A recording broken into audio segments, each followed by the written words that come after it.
Somewhere in the rolling hills of Ohio, something ancient is waiting to be remembered. It was buried once, deliberately, methodically, by the very institutions built to preserve the past. What they found inside these mounds did not fit the story they were already telling, so they rewrote the ending. They filled the holes back in, sealed the crates, filed the reports under lock and key. And for over a century, it worked. But the earth remembers what men try to forget. In the late 1800s, America was digging. Hundreds of earthwork mounds dotted the Ohio River Valley, silent, overgrown, misunderstood. And one by one, archaeologists, historians, and adventurers broke them open. What they found inside should have rewritten history. The first mystery was geometry. The Newark earthworks, a sprawling complex of circles, octagons, and avenues stretching across 4 square miles, align with extraordinary precision to the 18.6-year lunar standstill cycle. This is not a coincidence of nature.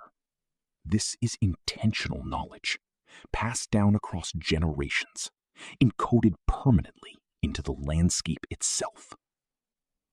Ask yourself, how does a culture with no written language, no metal tools, and no formal institutions track and predict lunar cycles across nearly 2 decades with enough precision to build it into the earth at monumental scale?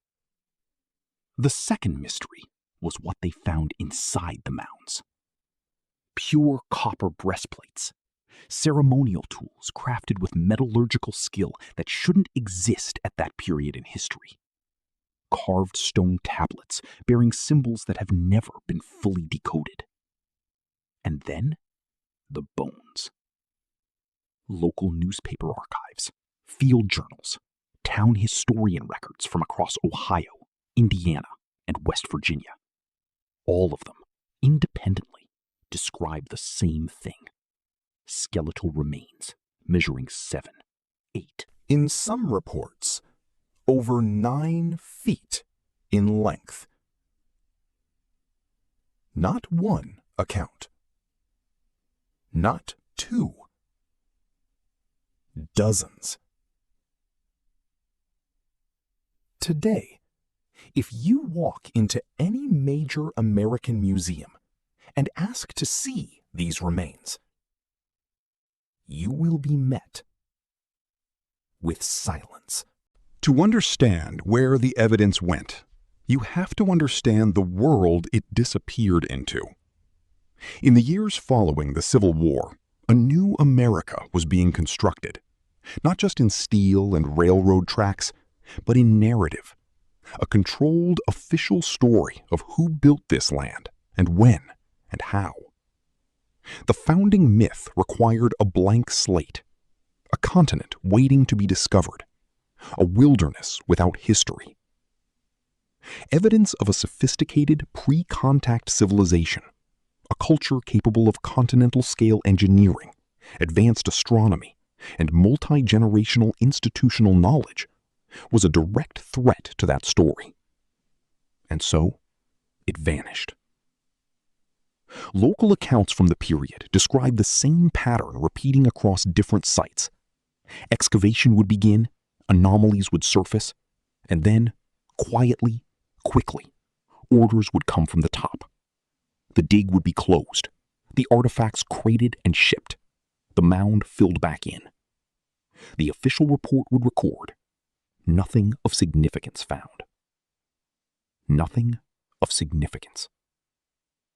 The Smithsonian Institution, founded in 1846, would become the designated custodian of American archaeology. It would also become, according to independent researchers who have spent decades combing through its own internal correspondence, the destination for artifacts that were never meant to be seen again. We are not talking about small objects lost in a filing system. We are talking about a deliberate architectural decision that certain chapters of American prehistory will be closed before they were ever fully read. Now consider what that means. If these mounds were built by a civilization advanced enough to encode lunar cycles into earthworks, advanced enough to smelt and shape pure copper, advanced enough to construct a geometric grid spanning hundreds of miles across the continent. What else did they know? What else did they build? And if that civilization existed, truly existed, what happened to it? There are no ruins, no clear collapse, no catastrophic layer in the archaeological record that says here is where they ended. They simply stopped. Or perhaps they were erased. Not by time, but by someone who came after. They buried the artifacts. They sealed the reports. They waited for the world to move on. What they didn't account for was light. LiDAR technology, laser pulses fired from aircraft that can penetrate dense forest canopy and map the earth beneath, has, in recent years, begun scanning landscapes that no shovel has touched in over a century. What researchers found beneath the forests surrounding Ohio's known mounds has quietly electrified the alternative archaeology community. Beneath the surface, invisible to the naked eye, hidden under soil and root and time, lies a vast network. Perfectly straight ancient causeways, geometric enclosures, foundational footprints that connect mound sites across hundreds of miles with mathematical regularity with irregularity. The mounds were not isolated burial sites. They were nodes, points in a grid. A continental-scale network of sites, connected by purpose and geometry, built by a civilization that understood the land, and perhaps the sky, in ways we are only beginning to comprehend. They could remove the bones. They could lock away the copper. They could burn the field journals. But they could not erase what the builders left in the earth itself. The ground remembers. And now, so do we. History, as it is taught, is a story chosen by the powerful. But beneath the chosen story, there is always another one. Older, stranger, closer to the truth. We are here to find it. Subscribe to Relic of Time and never stop asking what was buried.